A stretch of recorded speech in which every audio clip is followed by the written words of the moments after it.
नमस्कार दोस्तों, स्वागत है आप सभी का आपके अपने चैनल सनातनी दुनिया में। दोस्तों, सावन की पूर्णिमा आ रही है जो कि बहुत ही पावन दिन होता है भगवान श्री नारायण जी का। तो इस दिन सत्यनारायण को समर्पित होकर पूजा, कथा और प्रसाद के माध्यम से श्रद्धा व्यक्त करने का एक बहुत ही शुभ अवसर माना जाता है। दोस्तों, आज की इस पावन कथा में हम भगवान श्री सत्यनारायण की महिमा, उनके व्रत का महत्व और पांचों अध्यायों में वर्णित कथाओं को सरल भाषा में सुनेंगे। भक्तों, सत्यनारायण नाम में बहुत ही गहरा संदेश छिपा होता है। सत्य अर्थात सच्चाई और नारायण अर्थात भगवान विष्णु। यह कथा हमें केवल भगवान की भक्ति करना ही नहीं, बल्कि जीवन में सत्य बोलने, किए हुए संकल्प को पूरा करने और भगवान के प्रसाद का सम्मान करने और अहंकार से दूर रहने की सीख देती है। चलिए कथा सुनते हैं दोस्तों श्रद्धा पूर्वक। बहुत पहले की बात है। एक बार देवर्षि नारद जी पृथ्वी लोक में भ्रमण कर रहे थे। उन्होंने देखा कि मनुष्य अनेक प्रकार के दुखों, चिंताओं और परेशानियों से घिरे हुए हैं। कोई धन के अभाव में दुखी है, कोई परिवार की चिंता में, कोई बीमारी और कष्ट से परेशान है और कोई अपने जीवन में शांति पाने के लिए प्रयास कर रहा है। नारद जी का हृदय करुणा से भर गया। उन्होंने सोचा कि ऐसा कौन सा सरल उपाय है जिसे सामान्य मनुष्य श्रद्धा से करके भगवान की कृपा प्राप्त कर सकता है। यह विचार लेकर नारद जी भगवान विष्णु के धाम पहुँचे। नारद जी ने भगवान विष्णु से प्रार्थना की, हे प्रभु, पृथ्वी लोक के मनुष्य अनेक प्रकार के दुखों से पीड़ित हैं। कृपा करके ऐसा सरल व्रत और पूजा बताइए जिसके द्वारा मनुष्य आपकी भक्ति कर सके और अपने जीवन में शांति तथा मंगल की कामना कर सके। तब भगवान श्री विष्णु ने सत्यनारायण व्रत का महत्व बताया और उन्होंने कहा कि श्रद्धा और सच्चे मन से भगवान सत्यनारायण की पूजा तथा कथा का श्रवण करना भक्तों के लिए बहुत ही मंगलकारी माना गया है। दोस्तों, यह कथा 5 अध्यायों में सुनाई जाती है। तो चलिए शुरू करते हैं। प्रथम अध्याय, निर्धन ब्राह्मण की कथा। काशी नगरी में एक बहुत ही निर्धन ब्राह्मण रहता था। वह भगवान की पूजा करता था, लेकिन गरीबी के कारण उसका जीवन बहुत ही कठिन था।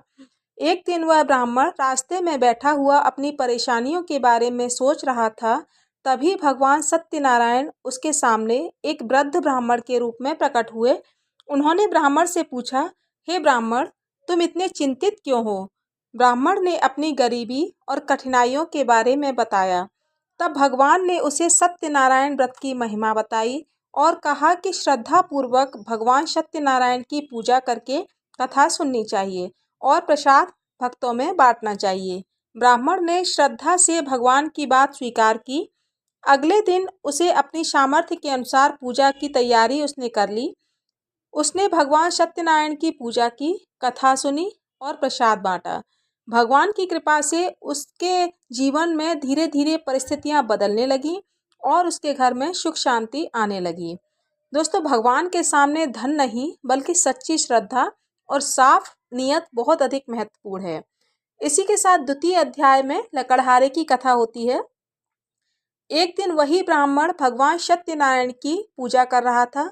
उसी समय एक गरीब लकड़हारा वहां से गुजर रहा था। उसने ब्राह्मण से पूछा, आप कौन सी पूजा कर रहे हैं? ब्राह्मण ने उसे सत्यनारायण भगवान की पूजा और व्रत का महत्व बताया। लकड़हारे के मन में भी भगवान की पूजा करने का संकल्प आ गया। उसने भी यह संकल्प ले लिया कि मैं भी भगवान सत्यनारायण की पूजा करूंगा। अगले दिन वह जंगल में लकड़ी काटने गया। उस दिन उसे पहले की अपेक्षा अधिक लकड़ी मिली। उसने लकड़ियां बेचकर अपनी आवश्यकता के अनुसार सामान लिया और घर वापस आ गया। उसने अपनी पत्नी के साथ मिलकर भगवान सत्यनारायण की पूजा की और प्रसाद बांटा और खुद भी श्रद्धा पूर्वक प्रसाद ग्रहण किया। धीरे धीरे उसके घर की परिस्थितियां बेहतर होने लगीं, लेकिन सबसे महत्वपूर्ण बात यह थी कि उसके मन में भगवान के प्रति अच्छी परिस्थितियां हो गईं, फिर भी श्रद्धा वैसी की वैसी ही बनी रही। दोस्तों, इस कथा से मनुष्य को अपनी मेहनत करते हुए भगवान पर विश्वास रखना चाहिए और अपनी सामर्थ्य के अनुसार सेवा तथा पूजा करनी चाहिए। ऐसा हमें सीखने को मिलता है। इसी के साथ तृतीय अध्याय में होती है राजा और व्यापारी की कथा। अब भगवान सत्यनारायण की कथा एक राजा और व्यापारी से जुड़ी हुई है। एक राजा भगवान की पूजा कर रहा था। उसी समय एक व्यापारी वहां से गुजरा। व्यापारी के मन में संतान प्राप्ति की प्रबल इच्छा थी।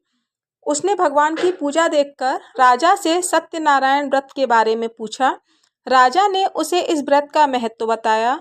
व्यापारी ने भगवान से मन ही मन प्रार्थना की, हे प्रभु, यदि मेरे घर संतान का जन्म होता है तो मैं श्रद्धा से सत्यनारायण भगवान की पूजा करूंगा। समय बीता और उसके घर पुत्री का जन्म हुआ। उसका नाम कलावती रखा गया। व्यापारी अपनी पुत्री से बहुत अधिक प्रेम करता था, लेकिन धीरे धीरे वह अपने किए हुए संकल्प को भूलने लगा। भगवान के सामने किया गया संकल्प दोस्तों कभी नहीं भूलना चाहिए। इसी के साथ चतुर्थ अध्याय में व्यापारी का अहंकार और उसके संकट के बारे में बताया गया है। समय बीतने के बाद व्यापारी अपनी पुत्री का विवाह कर देता है। व्यापारी और उसका दामाद व्यापार के लिए दूसरे स्थान पर जाते हैं। वहां उन्हें सफलता मिलती है और उन्हें धन संपत्ति प्राप्त होती है, लेकिन व्यापारी अपने पुराने संकल्प को फिर भूल जाता है।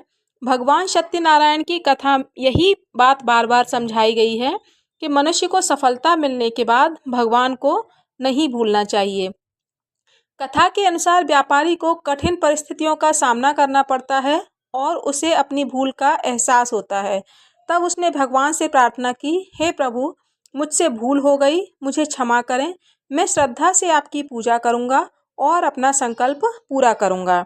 भगवान की कृपा से उसकी कठिनाइयां दूर होने लगीं और सफलता मिलने के बाद वह फिर भी अपने भगवान सत्यनारायण भगवान की हमेशा पूजा करता रहा। दोस्तों, पंचम अध्याय में कलावती और उसके प्रसाद का महत्व बताया गया है। अब कथा के अंतिम अध्याय में व्यापारी के परिवार की बात आती है। कलावती भगवान सत्यनारायण की पूजा कर रही थी। उसी समय उसे अपने पति के आने का समाचार मिला। वह खुशी में पूजा को पूरा किए बिना वहां से जाने के लिए निकल पड़ी। कथा में आगे बताया गया है कि उसे कठिन परिस्थिति का सामना करना पड़ा। तब उसे अपनी भूल का एहसास हुआ। परिवार ने भगवान सत्यनारायण से क्षमा मांगी और पूजा को श्रद्धा से पूरा किया। इस प्रसंग में प्रसाद के सम्मान का विशेष ही महत्व बताया गया है। सत्यनारायण पूजा में प्रसाद को भगवान की कृपा के रूप में आदर पूर्वक ग्रहण करना और दूसरों में बांटना बहुत ही महत्वपूर्ण हिस्सा पूजा का माना जाता है। भगवान की कृपा से परिवार के संकट दूर हुए और उनके जीवन में फिर से सुख शांति छा गई। दोस्तों, इसी कथा में राजा तुंगध्वज की कथा आती है। कथा में राजा तुंगध्वज का भी प्रसंग आता है, उसे भी सुनते हैं। राजा तुंगध्वज एक दिन वन में गया। वहां उसने कुछ लोगों को भगवान सत्यनारायण की पूजा करते हुए देखा। उन्होंने राजा को प्रसाद दिया, लेकिन राजा ने उस प्रसाद को उचित सम्मान नहीं दिया और वहां से चला गया। इसके बाद राजा के जीवन में अनेक कठिनाइयां आईं। तब उसे अपनी भूल का एहसास हुआ। राजा ने भगवान सत्यनारायण से क्षमा मांगी और श्रद्धा से उनकी पूजा की। भगवान की कृपा से उसके जीवन में फिर से सुख और शांति आ गई। दोस्तों, भगवान की पूजा में श्रद्धा के साथ साथ प्रसाद का भी सम्मान करना चाहिए। उसका कभी भी अनादर नहीं करना चाहिए। प्रसाद जहाँ भी हो, जैसा भी हो, जरूर ही ग्रहण करना चाहिए। दोस्तों, जो भी भक्त श्रद्धा और विश्वास के साथ सत्यनारायण भगवान की कथा सुनता है, भगवान का स्मरण करता है और अपनी सामर्थ्य के अनुसार पूजा तथा प्रसाद का आयोजन करता है, उसके लिए यह कथा भक्ति, सत्य और सदाचार की प्रेरणा देती है। और दोस्तों, हर भक्त को सत्यनारायण की कथा अवश्य ही पूर्णिमा के दिन सुननी चाहिए और कहनी चाहिए। हो सके तो किसी ब्राह्मण के द्वारा अपने घर में इस कथा का आयोजन करवाना चाहिए। इसीलिए पूर्णिमा के पावन अवसर पर आइए सभी मिलकर भगवान श्री सत्यनारायण से प्रार्थना करें, हे प्रभु, हमारे घर में सुख शांति बनाए रखना, हमारे परिवार पर अपनी कृपा बनाए रखना, हमें सत्य बोलने और अच्छे कर्म करने की शक्ति देना, हमारे मन में भक्ति और सेवा का भाव बनाए रखना। बोलिए श्री सत्यनारायण भगवान की जय। ओम नमो भगवते वासुदेवाय।